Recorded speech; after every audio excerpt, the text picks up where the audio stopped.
Hello YouTube and welcome back to another Dare to Game video. Today we're playing Elden Ring. We're doing another weapon video and today it's going to be top 7 best strength scaling weapons. So if you've seen any of my other skills scaling weapon type videos, we're just going to be going through the ones that are best for a specific attribute focused build. And also the main focus is just going to be where to find these weapons. So let's just dive on into it with the first one, which is going to be the Greatsword. So you can see we're wielding it right here, just a big old hunk of iron. As far as stats required to use, or attributes required to use this one, we have a strength of 31, so decently high there, and dexterity of 12, but no other extraneous ones. There's no passive effects. As for attribute scaling, we have dexterity and strength, with strength being a B. For max attack power on this one, we have 867 and an average guarded damage negation of 52.2. This one can be upgraded using Ashes of War, so that's great. I know a lot of people are going to really love that. And of course, our special attack is the Stamp, which is an upward cut. Not anything overly extravagant for that special attack. That being said, the description for it is brace armament and step into a low stance that prevents recoil from most enemy attacks. Follow up with a strong attack for an upward strike. So you can see it'll just look like right here. So basically we get that little boost that'll keep us from, getting knocked down by other enemies, and then we can follow up with a really powerful strength attack. As for where to get this weapon goes, you're going to need to make your way to the Caelid region, and then if you make your way to the Caelem Runes, Site of Grace, which is pretty close to the beginning, and then point yourself northwest, you'll see a caravan over there that is guarded by these dog-type enemies, and you need to take them out, or sneak past them, or whatever you want to do, and get it out of the back of the caravan. So as you can see, you're just going to want to hop up on the back of the caravan, open up this chest, and you will find it inside. So that's how you get the Greatsword. Let's move on to number 6. Alright, and so for number 6 we have Ghiza's Wheel. So it's this big old colossal looking spinning type weapon. As for attributes required to use this one, we have a strength requirement of 28, dexterity of 18, so nothing too ridiculous there. It does have a passive effect, and that's that it causes a 70-point blood loss buildup, which is pretty great. For attribute scaling, again, we have strength and dexterity, so strength and dexterity both of C. For our max attack power, we have 905 and an average guarded damage negation of 44.8, so not bad there. This one cannot be upgraded using Ashes of War, but it does have the spinning wheel special attack, which under the right circumstances can be a very devastating attack. My only problem with it is it's one of the ones that's relatively slow to initiate, and therefore you get knocked out of it decently quickly. As for where to get this weapon, you're going to have to make your way up to the Volcano Manor sub-region of Mount Gelmir, and once you're inside the Volcano Manor, if you go upstairs, you'll be invaded by Inquisitor Ghiza. So that's an NPC invader, and once you've defeated Inquisitor Ghiza, you will get this weapon. So I'm just going to check. I don't know if I've already been invaded on this playthrough. Pretty sure I have. Okay, but you come up to right here in the Volcano Manor, and that's where you'll get invaded. And like I said, you defeat the NPC, and that's how you get it. The description of our special attack is strike the wheel against the ground to set it spinning at top speed, hold to keep the wheel spinning, can be used while walking to push the armament into enemies. So basically, it's just a sustained blast attack, which I like, but like I said, it does take a little while to initiate, which is one of the reasons why I don't personally find it super useful in quite a few situations. But as you can see, we just do it like that. And then you just hold it and keep doing the attack. So as long as you don't get struck and taken out of this, you can do a lot of damage to an enemy before you run out of FP. So, pretty good special attack, not that hard of a weapon to get considering it's just from an NPC invasion, and it scales really well with strength. So that's number 6, let's move on to number 5. Alright, and so at number 5 we've got this really large club-looking weapon, accurately called the Great Club. For attributes required to use this one, nothing except for strength, so just strength of 35, that's it. So it makes an excellent bonking weapon. No passive effects on this one, and for scaling, again, it's going to be just strength, so a strength scaling of B. For our max attack power on this one, we have 784 and an average guarded damage negation of 45. This one cannot be upgraded using any Ashes of War, and it has the Golden Land special attack. And so for the description on Golden Land, it says thrust armament into the ground, then gather strength to unleash a blast of sacred energy that coalesces into golden darts. Follow up with a strong attack to swing the armament in a sweeping strike. So that looks like this.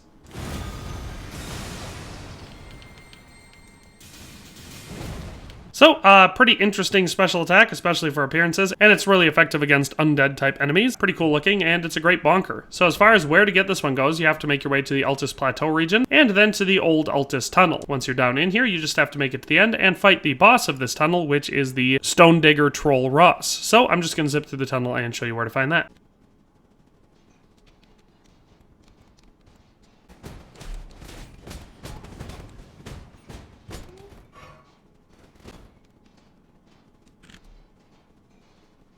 So once you've made your way down to this little area, like I showed you just by jumping down and going through here, there will be several enemies to fight on the way through here, but they're pretty much just low-level mobs. And once you've made your way to this point, you do the Stone Digger boss fight, and he will drop this club. So that is how you get the Great Club. Let's move on to number 4. Alright, so for number 4, we have Ordovis' Greatsword. So this is one that's actually not a colossal weapon, it is just in the Greatsword category. For attributes required on this one, we have Strength of 25, Dexterity of 13, and Faith of 15. So this one does unfortunately have a Faith requirement. No passive effects on this one, and it scales primarily with Strength, but also with Dexterity and Faith. And this one actually has an A rating for our Strength scale, so pretty great there. As for our max attack power, that's 890, and our average guarded damage negation is 42, so pretty high. This one cannot be upgraded using Ashes of War, but it does have the Ordovis' Vortex special attack. And our description on that special attack is channel the power of the Crucible to spin the entire sword in midair, building momentum before slamming the blade down onto the ground. This skill can be charged to increase its power. So that just looks like this.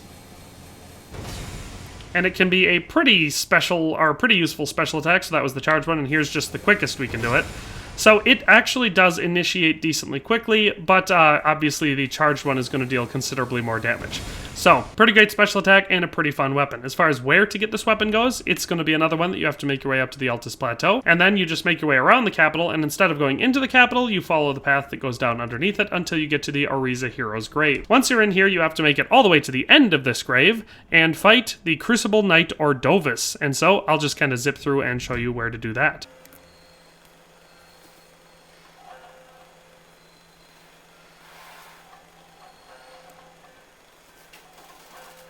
And so the boss fight is found in this hall. Now, normally there would be a lot of stone chariots in the way to get here. I actually destroyed the stone chariots as part of the chariot puzzle to unlock the tree sentinel armor. So if you want to see that, check out my video where I show the 5 best armor sets for knights, because that's one of the ones I show in there, and it is a crazy good suit of armor, and the puzzle actually isn't super difficult if you can get past the chariots. But yeah, you get to the end here, and you defeat the Crucible Knight, and that's how you get this sword. So that is how you get Ordovis' Greatsword. Let's move on to number 3. Okay, and so for number 3, we have the Prelits Inferno Crozier, which is one of my favorite weapons in the game. Maybe my favorite large or colossal type weapon overall. I really do love this weapon. And it's just a big old red hammer. So as far as attributes required to use this one, we have a strength requirement of 45, so decently high there. But the only other requirement is dexterity of 8, so nothing too complicated. No passive effects on this one, and for attribute scaling, again, it's going to be strength and dexterity, primarily strength with a rating of B. For our max attack power, we have 863 and an average guarded damage negation of 52.3, so nothing terrible there. This one also has the Prelate's Charge special attack, which is one of my favorite special attacks in the game. It's very, very fun to use, and it does a lot of damage, of course, costing a lot of FP to do so. And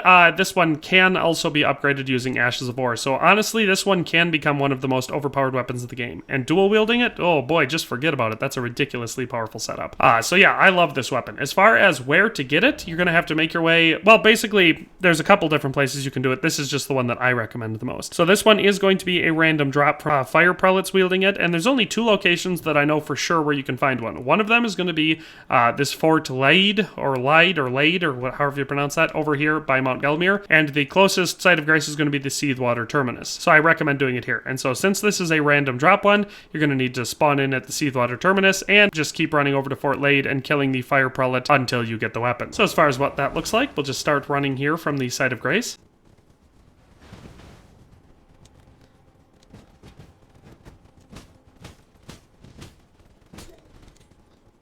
And once you get into the castle, you'll obviously be able to see the enemy that we're going for. It's this big fat fire prelate. So you just kill this enemy, and that's how you get the weapon. Eventually, you will get it. So the higher your arcane skill is, and you can use your clawfoot talisman to increase the drop rate, but basically it's just going to be a grinding weapon. And so that's how you get the Prelits Inferno Crozier. And so, like I said, you just keep killing that enemy until one time, eventually you will get this weapon. Like I said, if your arcane skill's nice and high and you're using the right talismans, you can increase that likelihood. As far as that special attack goes, again, it's going to look like this.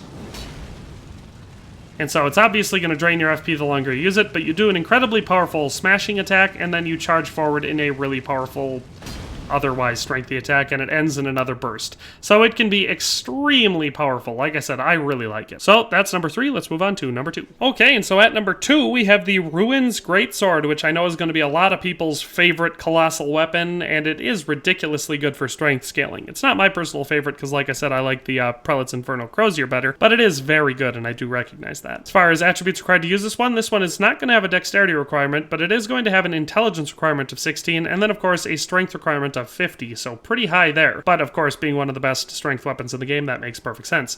This one does not have a passive effect, but it does have attribute scaling for intelligence and strength, but the strength actually being an S rating, so it doesn't really get better than that. Definitely a great strength scaling weapon. This one, for our max attack power, is 933, and our average guarded damage negation is 52.7. This one cannot be upgraded using Ashes of War, but it does have the Wave of Destruction special attack. And so the description of that special attack is raise the sword up high, then strike it against the ground to fire off a wave of gravitational force. So this one's going to be a gravity-based one. So we're going to do it like this. And so it does this big old wave shooting forward of, well, it says gravitational attack, but it's, you know, it's hitting people with rocks. So it makes sense that it deals a lot of damage. And it can be very useful in a lot of situations. So definitely an excellent weapon. As far as where to get this weapon goes, you're going to have to make your way to the Caelid region. And if you want to get this earlier in the game, you can just rush straight there, because you won't initiate the festival to do the Radahn boss fight until after you've used the Grand Lift of Dectus. So if you come here before that, you can just make your way right into the Red Main Castle and up to the Castle Plaza, and there will be a boss fight here between the Misbegotten Warrior and the Crucible Knight and yourself, and once you've defeated them, you will get this weapon. However, if you do this after the Grand Lift of Dectus, you'll actually have to do the Radahn boss fight first, and then come back to this area after the whole festival has been concluded, and then you can do this boss fight. So, like I said, if you want the Runes Greatsword, it's actually quite a bit easier to do it earlier in the game. So that is how you get the Runes Greatsword. Alright, and so for our number 1 strength scaling weapon on this list, we of course have the Giant Crusher, this just huge stone hammer. So I feel like a lot of people should have seen this coming, you know, given the attributes of this hammer. As far as our attributes required to use this one, the only requirement is going to be strength, and it's going to have a strength requirement of 60, so pretty high there. But if you're going for a strength build, it makes sense that you're going to want to maximize those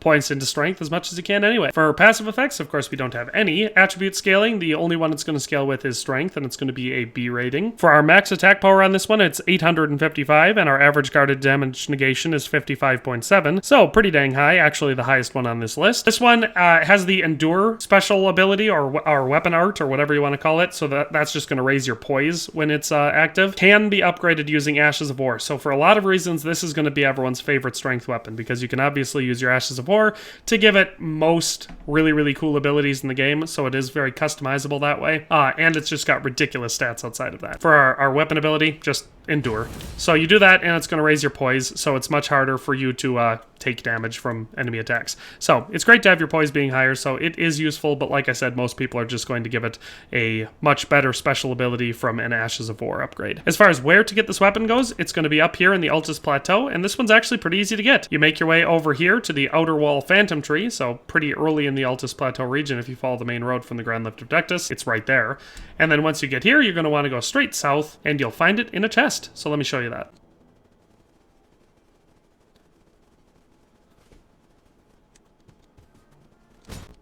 So what's weird is that it should have been up in this chest, but when I opened it, there wasn't an option to search for anything. So I guess it's possible that I already did it in this playthrough, or maybe you can't get it if you already have it in your inventory, if you're already wielding it or something. But normally it's in that chest, at least to the best of my knowledge in this camp. So again, that's right here on the map. So if you look at the Outer Wall Phantom Tree, down here by this tree, there's this unmarked military camp, and you take out a couple enemies in here, and it should be in the chest in the back of this thing. But that is the last weapon on our strength scaling list. So if you have any comments, questions, concerns, maybe you have a weapon that you think scales better, or is better for strength builds, or you disagree with my ranking, or you just want to recommend the next video, you leave all that down in the comment section. But with all that in mind, thanks for watching, and have a nice day, and we'll see you next time. Thanks for watching another Dare to Game video. If you liked this video, please leave a like and a comment. If you haven't already, be sure to subscribe to the channel. If you like my content and would like to support this channel, consider becoming a member today for as little as $1.99 a month.